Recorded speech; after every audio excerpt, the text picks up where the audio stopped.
Hi, welcome to your MECH 200 Statics online classes. This is the second video on the content of Chapter 3. In this short video, we're going to continue studying statics problems involving the equilibrium of a particle. I hope you enjoyed this class.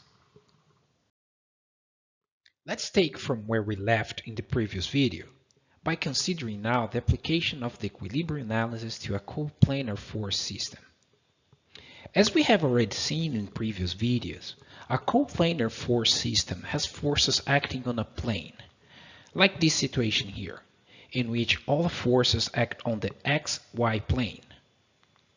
For this system, we can apply the equilibrium state equation, in which the sum of all forces acting on the particle is equal to 0.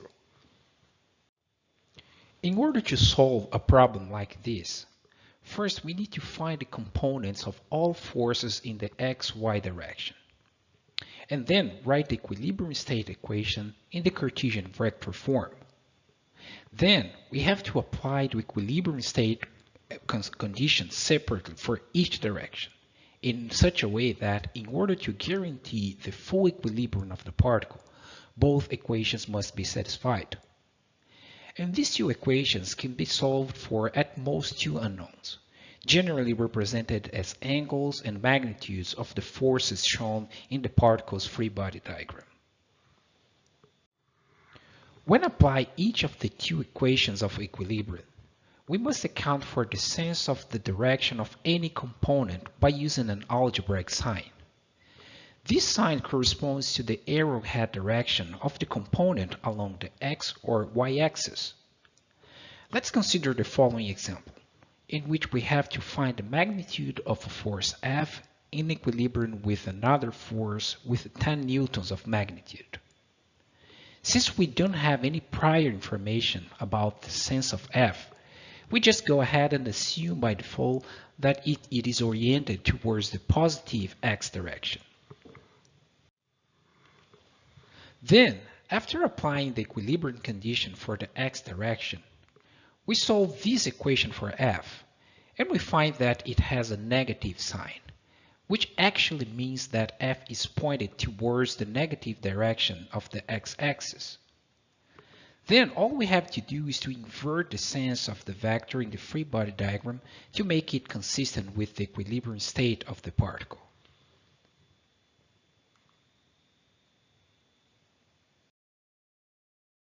Now, let's highlight the two important points that we should consider to solving static equilibrium problems with multiple coplanar forces acting on a particle.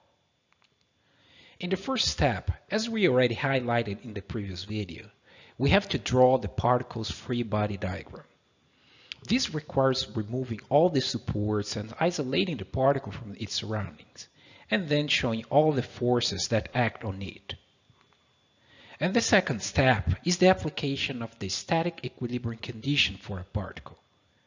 Always remember that equilibrium means that the particle is at rest or moving at constant velocity.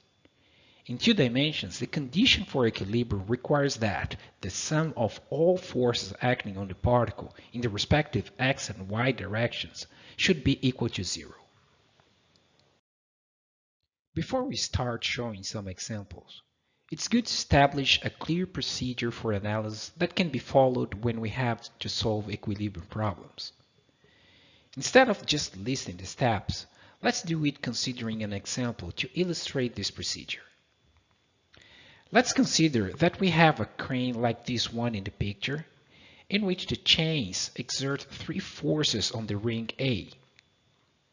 As stated earlier, we should start by drawing the free body diagram of the ring, in which we establish the reference axes x and y in any convenient orientation, and label all known and unknown force magnitudes and directions on the diagram. As a general rule, we can assume the sense of the forces having unknown magnitudes as being positive.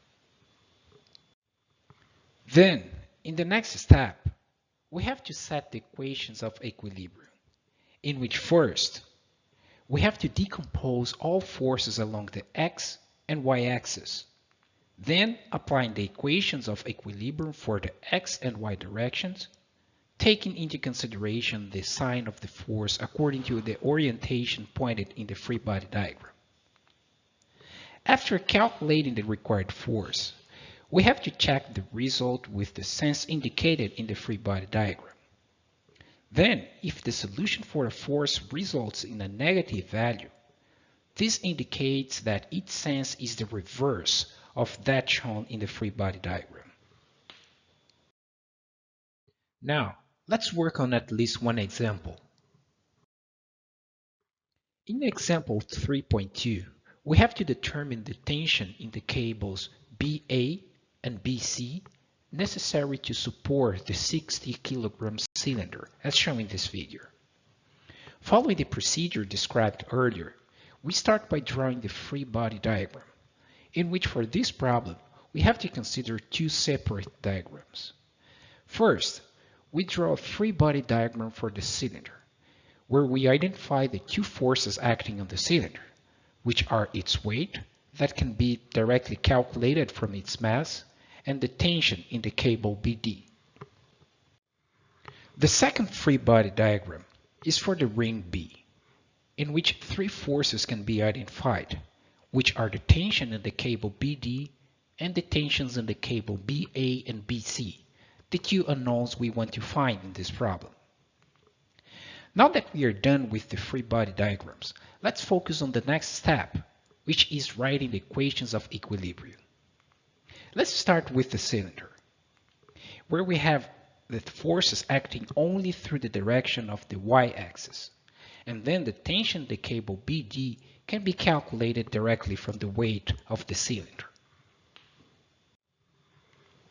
Next, we go to the ring B, starting with the equilibrium equation involving the components acting in the x direction, which we can get from the trigonometric relationships shown in the free body diagram, and then moving to the equilibrium equation for the components in the direction of the y-axis.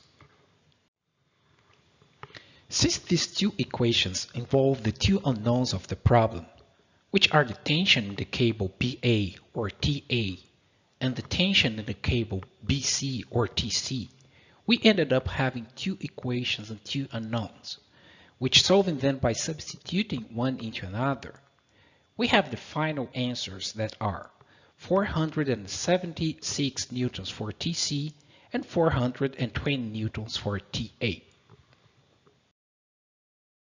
Now, it's your time to study examples 3.3 and 3.4 of the textbook. Carefully review the procedure given in this video and make sure that you fully understand all steps you should take to solve them. And with that, we are done with the second part of chapter 3. Thanks for watching, and I'll see you in the next video.